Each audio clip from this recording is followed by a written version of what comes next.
Hello and welcome to the video version of my journal. I'm Stephanie Rivers. They call Pittsburgh International the Twilight Zone. That's where people without airline tickets can pretend it's before 9/11. They can show up and get a free day pass that allows them to go through security with no intentions to fly, just so they can shop. Never mind that TSA agents have their hands full trying to keep commercial airline travel safe and need to focus on that.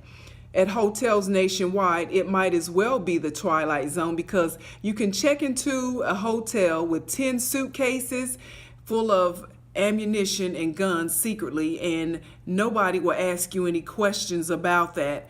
Apparently, hotels have no security protocol to screen for potential snipers.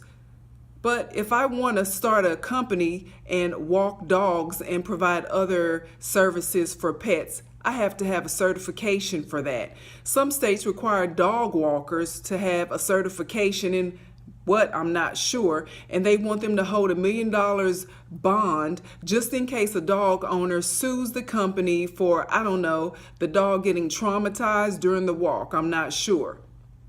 I asked someone who used to work in a pet kennel what she thought about this new thing with certification, and she says the person she used to work for practically wanted you to either be on the veterinary track in med school to work with her company, or she wanted you to be a dog whisperer. It was that intense. This supports my opinion that some people care more about the well-being of animals than they do about the well-being of other humans. I came to this conclusion not because 60% of households in America have at least one pet, and I didn't come to this conclusion because my neighbors, I catch them sleepwalking their dogs at the crack of dawn as I'm on my way to work. No, it wasn't because some of my coworkers tell me that they sleep with their dogs. I think people care more about dogs than they do about other people because recently on a Southwest Airlines flight, they removed the passenger who told the crew and the gate agents that she had a pet allergy and was not going to be able to fly near a dog and the owner who were scheduled to fly on her flight. So instead of removing the pet and the owner, they removed the person. I think that people care more about dogs than they do about people because Michael Vick had to spend 2 years in prison because he was convicted of mistreating animals and dog fighting. But police officers kill unarmed black men every other month, it seems, and they have yet to be convicted. If they are arrested and charged, then it's hard to get a conviction.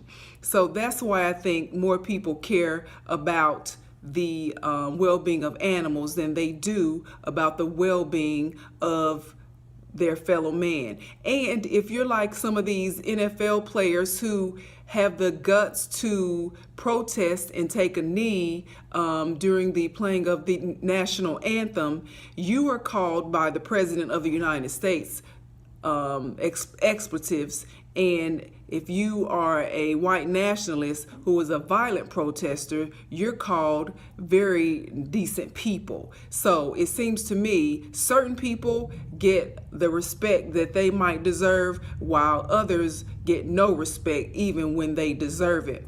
When looking at the big picture, I realize that it's a challenge to connect all the dots, but some things should just be God-given common sense. Who thought it was a good idea to allow access to firearm accessories that turn semi-automatic weapons into machine guns that can fire hundreds of rounds in a minute?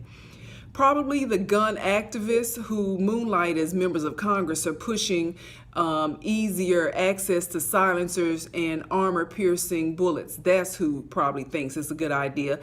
Why would law-abiding citizens not affiliated with the military even need access to armor-piercing bullets? That's a question that Republican Representative Jeff Duncan of South Carolina should answer. Duncan sponsored a bill that is called SHARE. It's a bill he's put before Congress that says he wants to make it easier for people to get armor-piercing bullets and add-on weapon accessories.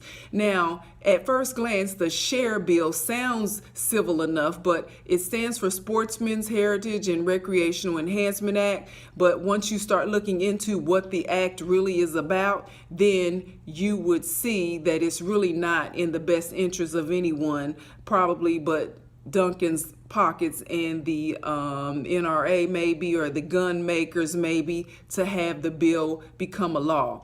Gun sellers are trying to diversify their product line since the gun sales are declining. The profits of a few are put before the safety of the masses, and when people get slaughtered through no fault of their own, people like Duncan are quick to offer condolences, but follow the blood money and you'll see where it leads. It leads back to people like him. If we value each human life with the love and respect that we want others to show us, maybe we wouldn't have the need for so many guns. After all, you can't legislate someone's heart. In the meantime, dogs and other pets are usurping the love that we used to have for each other.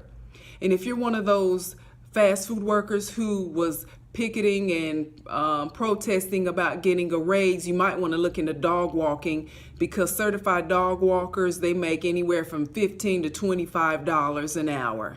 Yes, to walk dogs.